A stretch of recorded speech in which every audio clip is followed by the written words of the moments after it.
Terraria 1.4.4 finally released. Let's check the changelog.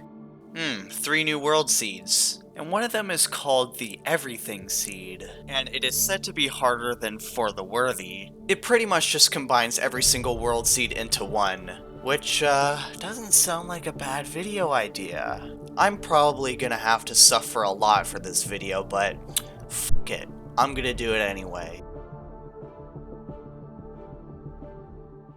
It all starts with creating a new world. By naming the world Hell and using the seed getfixedboi, the world is ready to be generated. And I can already tell this is going to be pretty insane. And once the world was ready, we spawned in Hell. But at least we had some NPCs to comfort us. And we also had some cool new types of trees, so I decided to chop them all down and pet the diva slime. After cutting down a few trees, I decided to explore the rest of the underworld and shake a couple trees. After that, I couldn't really tell what time it was, so I decided to just build a house anyway, for my 4 NPCs. And after finishing my houses, I felt proud of myself already. Maybe this challenge won't be so bad after all. But then the real shit begins. Yep, this challenge is not going to be easy at all. So I decided to gear up and go up. And got hit by a falling ash block. And then I got killed by a lava slime. So I just sat here for a bit and messed around with the instrument that the steampunker dropped. And after dying a couple more times, I finally made it out of Hell. But that doesn't mean we're safe. In this world, every step there is a trap, a monster, and a sweet crispy honey block. And also a pot with a bomb in it. Just pretty much anything you can imagine. I then crafted a bow to see if I can do more damage, but my arrows ran out very quickly. I pretty much wanted to get up to the second half of the cavern lair as quickly as possible, but it's still gonna take quite a bit. My only source of income right now is through the tax collector, and I'm still trying to get the merchant. Oh yeah, there's also hunger in this game, so every day I have to go explore Hell just to shake some trees in hopes of getting a spicy pepper or a pomegranate, or whatever it's called. But eventually I mined a bit of ore and got enough silver for the merchant. I did this by slowly waiting for the mobs to die in lava. In this world, mobs don't take a lot of damage in lava. They only burn slowly. After barely making it alive, I finally reached the second half of the cavern lair. This lair should be less, well, intense. I still wasn't able to get the merchant, but I did have enough to craft a bunch of arrows. I did this because melee can be a bit painful at the very start of the game, and the mobs in this seed are pretty tanky. And once I got back up to, as I call it, the safe lair, I immediately wanted to find an area to build more houses in. This is so I can start setting up a pylon network, which will be very, very useful in this seed. And while looking for that area, I managed to find my first chest. It had a wooden boomerang, which I later upgraded into another weapon. And as I went further up the surface-like layer, I noticed that it was raining. I don't know how that's scientifically possible, but hey, whatever. Eventually, I found where I wanted to make the next set of houses.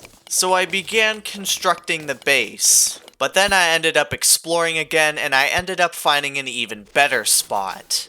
I also encountered my first mimic, which dropped regular gold chest loot when killed, but I unfortunately died.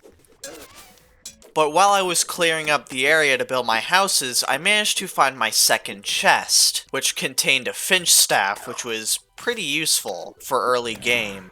And then unfortunately, I got a little carried away and died in the dark.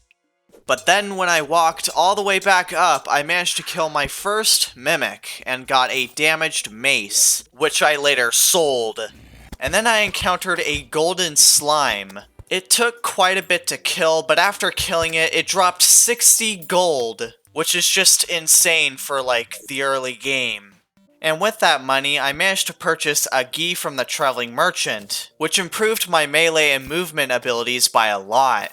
And with the improved abilities, I decided to do some more exploring. And I managed to find quite a bit of stuff. And that includes getting my very first accessory and my favorite pet in the game in the same chest. And with the insanely large minecart track, I managed to reach the underground jungle, and the track still didn't end there. And after mining a bunch of heart crystals, looting a bunch of chests, and mining a bunch of ore, I decided to make my first gem hook, so then I didn't have to make a mess of ropes just to get to places. And to make travel even better, I decided to place my first 2 pylons. And then I took a long minecart trip to the snowy jungle. But I didn't really do much. I just pretty much did the usual stuff. Yeah, I'm gonna be cutting out a lot of raw footage in this video. Like literally 30 hours of footage. But I'll try not to cut out the good bits. But anyways, after I did my usual stuff, I decided to do a bit of fishing, and my little eye has spied on a gold bunny. So like any sane person, I decided to risk my life to catch it. I almost died by darkness, but it was worth it. But then shortly after, I got killed by a bouncy boulder. But after some more time exploring, I finally found my final heart... Yep, there are heart crystal boulders in the seed. And then there was a blood moon. I did die quite a few times, but it was worth it because I got the money trough. So now I won't lose a bunch of money when I die. And then shortly after, I decided to blow up some demonite, so then I can craft the new Light's Bane, which is a part of the new Night's Edge. And while exploring for another 20 minutes, I managed to find the skeleton merchant. And he sold something pretty unusual. That thing being the magic dagger, which can only be obtained in hard mode. But in this seed, the magic dagger replaces the wand of sparking, and both items have been rebalanced. Another change in the seed is that the traveling merchant will now sell the key brand instead of the katana, but with them also being balanced as well. And after doing a little more exploring, I decided to settle my 3rd pylon, which will be the closest to the surface. But I should also be careful not to break any queen bee larva that's absolutely everywhere. But while I was exploring the left side of my world, I managed to come across the corruption and some pools of shimmer. But I unfortunately ran into an ignited bomb. And after over 4 hours of early game exploring, I felt ready to defeat the King Slime. I crafted the new revamped Blade of Grass, and I already can't wait to use this on him. But let's not waste more time, and just fight this guy already.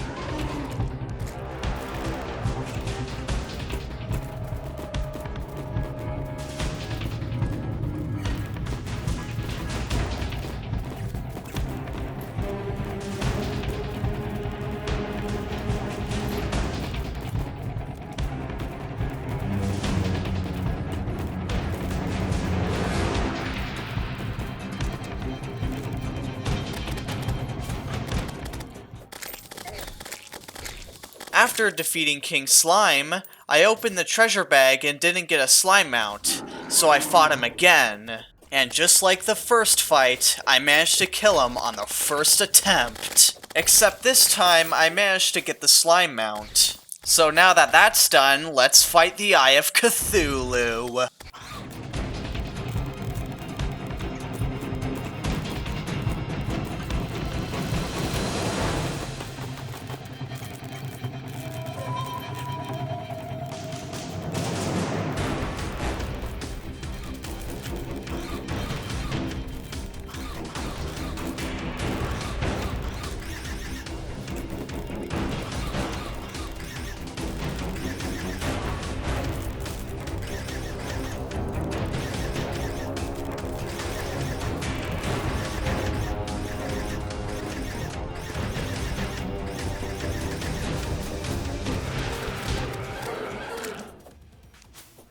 After defeating the Eye of Cthulhu, I decided to spend the last 30 seconds of my buffs on this mimic. But I was mainly looking for that gold, not necessarily the item. But with the Eye of Cthulhu defeated, I had enough demonite to make a Light's Bane. And the melee effect is also pretty cool. My next goal now is to get up to the true surface layer, but I'm gonna have to face quite a few obstacles to get up there, including but not limited to those sweet crispy honey blocks. I also decided to break some Crimson Hearts in hopes of getting a Goblin army soon. This is so I can get the Goblin Tinkler and Okay, I don't know why I said that. But anyways, I need him so I can combine my accessories and waste my money on those sweet, sweet reforges. But after some bad luck trying to get up to the surface, I decided to test my luck again and use some of my teleportation potions. And on my first try, I managed to teleport to the surface on a large dead tree. But the surface on the seed is far from safe. The entire lair is half corruption, half crimson, and the mobs are much stronger. I did manage to loot some of the tree, but then I accidentally broke one of the millions of larvae on the surface and summoned the queen bee. I'd say my luck right now is mixed. But after that happened, I decided to find a place to build my third base, and I thought the desert would be a good spot. And while I was exploring, I managed to find probably one of the most overpowered early game items for this seed, and that is a magic conch. Once I got this item, I was ecstatic, because I was now able to teleport to both ends of the surface, and it would save a lot more time. So I immediately changed my plan and built my third base on the left edge of the surface. And I also did some fishing, which was, I guess, pretty successful. And after that, I decided to look for the new Aether biome, which is found only on the same side as the jungle, but I didn't have any luck finding one. After setting up my third pylon, I decided to explore the very right edge of the world, and all I did was explore this cool looking ocean, looted some chests, and explored the big dead trees just like I did on the other side. And shortly after that, a goblin army arrived. I only died a couple times since I just stood up on this platform and threw the grenades at the enemies. Overall, this event wasn't even that hard. And after slaying through that event, I immediately went to look for the Goblin Tinkerer. And I managed to find him within only about 2 hours, which I guess is normal for this seed, I don't know. And then eventually, I managed to build my now 4th pylon base. And after that, I decided to explore the outer underworld. There's this pretty big lava lake, but it only took us a couple seconds to get there, which is pretty much just like the underworld on a normal seed. I didn't really find much else other than this coin portal, but then I died, so I pretty much lost it all. So I went back up to the surface to try to find the dungeon. But instead of the dungeon being fully exposed, you actually have to go inside of a tree to enter it. And immediately upon entering it, the normal dungeon mobs will spawn. Except they don't really drop any loot, or even coins. They're just here to make your life more miserable, but it didn't for me. Even though I'm pretty strong for the current state of the game, I'm obviously not ready yet for Skeletron, but I feel confident that I can defeat the Brain of Cthulhu. So I went down the Crimson Chasm, blew up the nearest heart, and summoned the Brain of Cthulhu. I might only die a few times, but hey, this should be an alright fight. Right? Yeah, this fight was going to be very annoying. When the brain teleports, the servants follow it, and it can be very unpredictable of where they go, and you can die if you move too much, unless if you're somehow really lucky. And when you enter the brain's second phase, your gravity will automatically be reversed, and every single mirror image is 100% opacity, so it is extremely hard to tell which one is real and which one isn't, since it doesn't even show up on the map either. But there is one buff I use on the successful attempt that helps out a lot, and I'll play that attempt right now.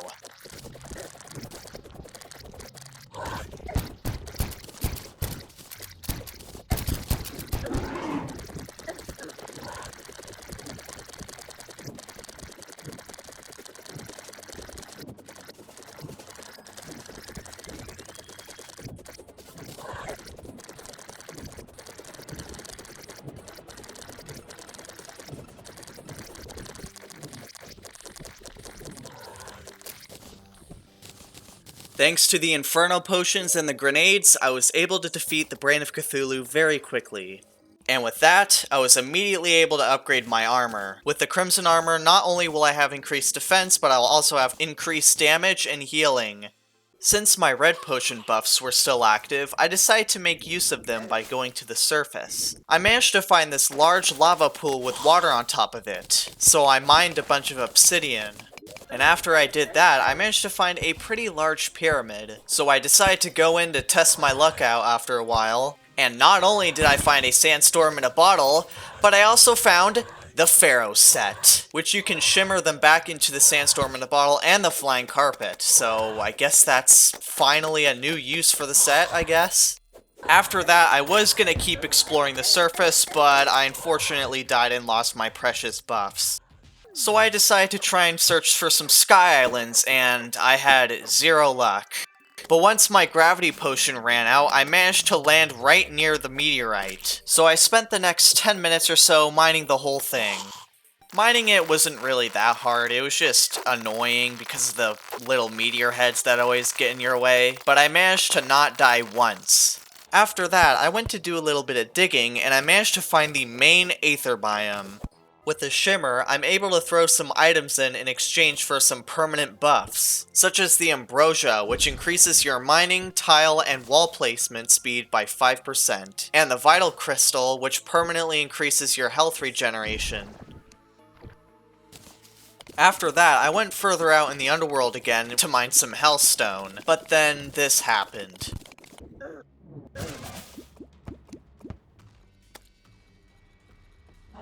Yep, when I died, my tombstone killed the demon dropped the voodoo doll, and the lava killed the guide.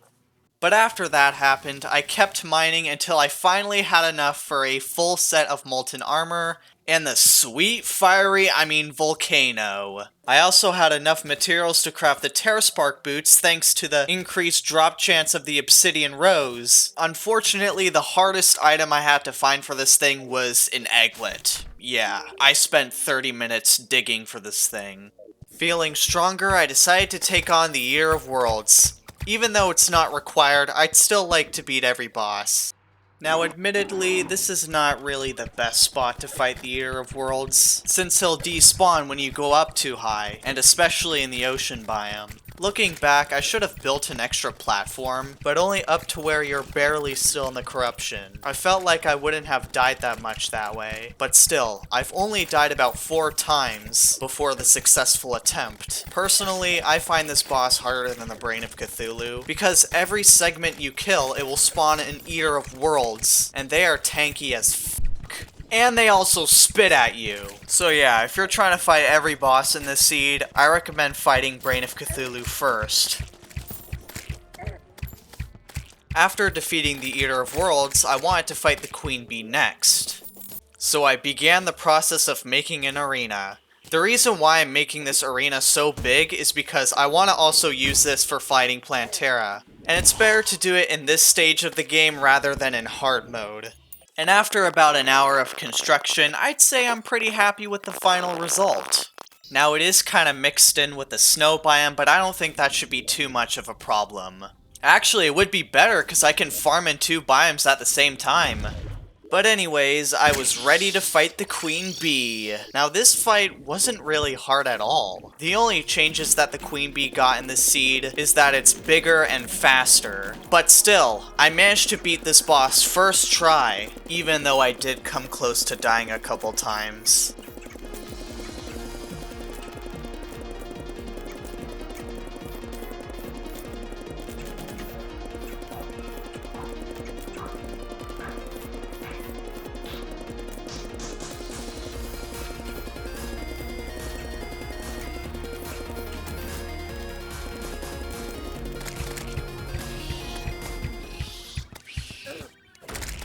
After defeating the Queen Bee, I would begin to prepare for the next boss, which will be the second hardest pre-hard mode boss behind the Wall of Flesh. So I started constructing another massive arena. I had to make multiple adjustments to this arena before I ultimately decided that this was the final result. The only problem with this arena was that just a ton of mobs were spawning in it. So I was originally gonna get rid of all of the walls, so then the mobs wouldn't spawn, but there's no point really. So, I was finally ready to fight Skeletron, and god damn did I die a lot. In this siege, Skeletron is much faster, which is, I guess, is usual for every other boss. But if you use any ranged weapons while Skeletron has hands, they will just reflect while he's spinning. And once you defeat Skeletron's hands, at least half a dozen Dark Casters will spawn, and they will spawn continuously throughout the fight. And they're much stronger than the ones you find in the dungeon. And after dying at least 15 times and not even getting halfway through the fight, I decided to make an entirely new arena, and this would prove to be the better option, as I will now show my successful attempt. Oh, that was good.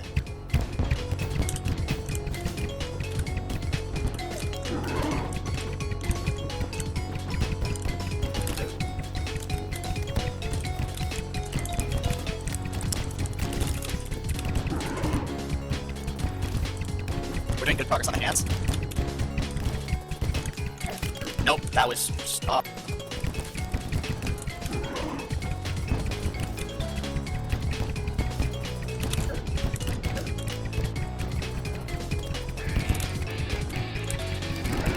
Oh, goodbye.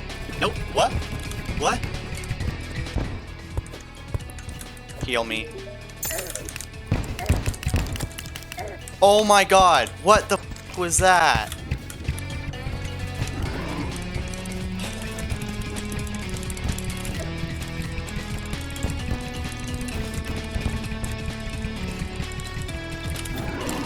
No, no, no, no, no. Okay, okay, okay, okay, okay. We're good, we're good.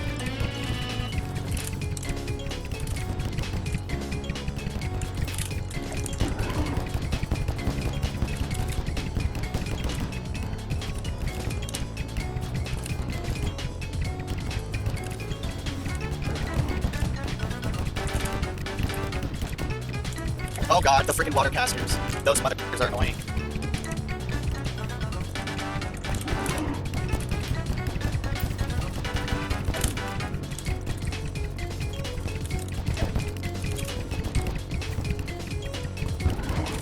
Wait, I just realized, walls block that attack.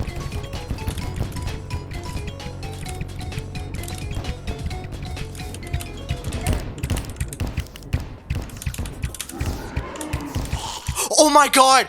Oh my god, I did it! What the f was that? Huh? What the flying f was that? A fallen star just hit him and he died. Oh my god, what the... Oh my god, I can't believe I actually managed to do this. I want to go back to home sweet home now. Just remove spawn point. Oh my god, home sweet home. Man, it's been a while since I've seen you guys. And after defeating Skeletron, I was able to go down to the dungeon. And as I went down to the dungeon, I managed to narrowly dodge this row of spikes twice. I don't know, I just thought it was cool. And after finding the mechanic, I decided to buy the mechanical lens, which is a really good item to use. Especially in this seed with the amount of traps there are in this world. And after opening my first golden chest, I found the last ingredient to the Knight's Edge. And I just love the way they've revamped all these swords. I'm excited to see what the Knight's Edge has to offer. Oh yeah, when you open a chest, there's a small chance that it will fart on you and poison you for 3 minutes. But after succumbing to the gas, I went to the closest demon altar I could find and crafted the new revamped Knight's Edge. And this thing is just absolutely goated. So goated in fact that I got too carried away. And after all that dungeon grinding, I decided to find some floating islands again, and I actually managed to find one this time. However, in this seed, I have to use a golden key to open the chest. But I did manage to find a celestial magnet, which is now found in Skyware chests instead of being sold by the traveling merchant. After that, I decided to explore the outer underworld to loot some shadow chests, and I managed to get an unholy trident, which according to the wiki replaces the Flower of Fire. However, I do not plan to play mage this playthrough. However, I did manage to find the new revamped Dark Lance, which now inflicts Shadow Flame, but I didn't use it that much. After that, I went to go craft the Grand Design, which gives me the ability to remove or place wires with ease. That way I don't easily fall into, well, most traps. Before I enter hard mode, I want to make one more row of houses, which will be in the shimmer biome, and will later become the hollowed biome. And I'm gonna need to do a lot of purifying. Even after finishing the area, the game said that the housing is still corrupted. So yeah, I really did have to do a lot of purifying. But I did manage to finish it, which felt really good. After that, I went to build the Wall of Flesh arena, which was very tedious, and the queen bee larvas did not help. Overall, this arena took me about an hour and a half to build and clean up. After that, I decided to fight Deerclops in practice for the Wall of Flesh, and this was just a pretty weird fight. Deerclops wasn't able to stand on platforms, and it was just, I don't know what else to say, it was just a weird fight overall. But I did manage to beat him first try. And after 28 hours of pre-hard mode, I felt more than ready for hard mode.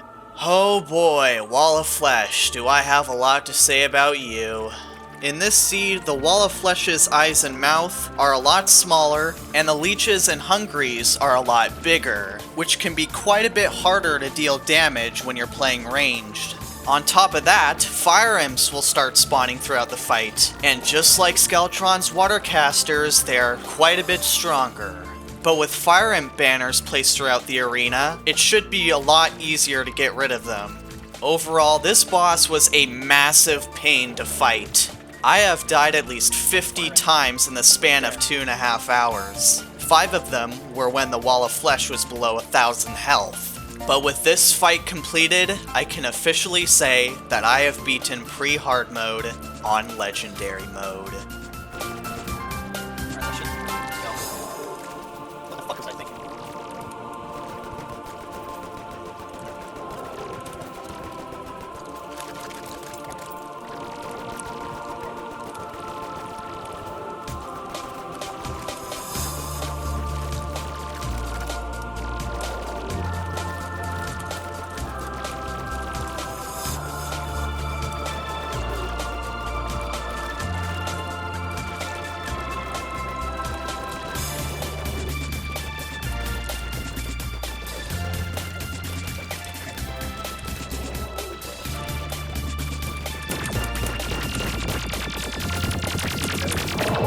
Oh my god! Oh my god! Oh my god! Oh my god! Oh my god! Oh my god! Oh my god!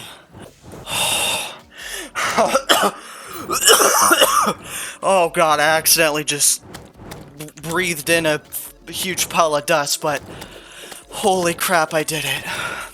That was the hardest boss fight I have ever fought in Terraria so far. With the Wall of Flesh defeated, it was time to end this run. The reason why I won't be showing hard mode is because, well, this video would take a lot longer to make. And this video alone, with just the pre-hard mode bits in it, took me 3 months to make. I was originally going to do a part 2 to this video, but when I got to the mechanical bosses, I just rage quit, and I deleted all of the hard mode footage. So yeah, if you've made it all the way to the end of this video, I just want to say thank you for watching and thank you for your patience. 3 months is definitely a long time to make a video. However, my next videos will be a lot easier to make, so hopefully I'll be able to release them sooner. But anyways, hope you enjoyed the video, and I'll see you in the next video.